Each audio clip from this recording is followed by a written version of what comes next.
امیر المؤمنین سیدنا معاویه رضی الله تعالی عنه دا د نبی علیه الصلوۃ والسلام د صحابي سره د برادر نسبتی هم حضرت امیر معاویه رضی الله تعالی عنه د نبی علیه الصلوۃ والسلام زوجه مبارکه ام حبیبه رضی الله تعالی عنها د یغه ورورو نو د نبی علیه الصلوۃ والسلام برادر نسبتی هم جوړیږي د حضرت ام حبیبه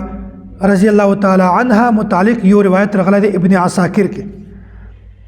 چې وارث حضرت ام حبیبه او حضرت معاویه رضی الله تعالی عنه د پکور کې نوستوي بیا دغه خور د خپل ورور سر ته قتل نبی علیه الصلوۃ والسلام تشریف وروړ نبی علیه الصلوۃ والسلام پښتنه ځنه وکړه چې ام حبیبه آیا ته د خپل ورور سره محبت کې دی ورته چې یا رسول الله هغه کیمه خور چې د خپل ورور سره محبت نکو یا رسول الله بالکل محبت ور سره کما نبی علیه الصلوۃ والسلام ورته فرمایل چې کسا چې د کیم ورور سره ته محبت کې د یغ ورور سره د الله او د الله رسول هم محبت کو څومره غټه خبره ده په دانا غټه پېشنګوي په دانا غټه خوش خبري په دانا غټ انعام چې الله محبت تر سره کو رسول محبت تر سره کو نو حضرت امیر معاویه رضی الله تعالی عنہ هغه صحابي و چې د سره الله محبت کړي الله رسول هم محبت کړي حضرت امیر معاویه رضی الله تعالی عنہ هغه صحابي دی چې د وړي کولی نه په دکې د سرداري اثرات موجود وي البدايه والنهايه لابن کثیر په دا کې دا خبره موجوده ده چې کله حضرت امیر معاویه رضی الله تعالی عنہ وړي کې و بیا د پلور خپل بچی ته وکتل د چې کله دا ول چې د مو د بچی سر غټ دی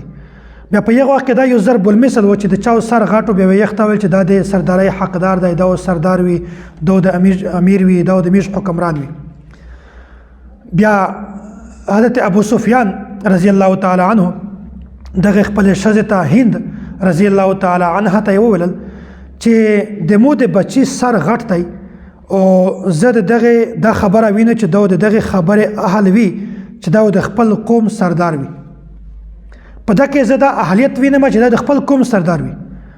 شزه ورته و چې دا څنګه خبره کې صرف د خپل قوم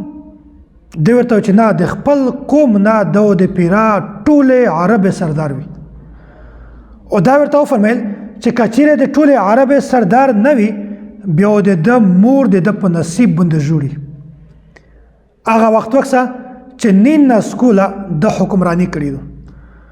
بیا 64 लाख مربع میل په نیمه دنیا باندې د حکمرانی دو نو دا هغه صحابي و چې د وړي کوري نه د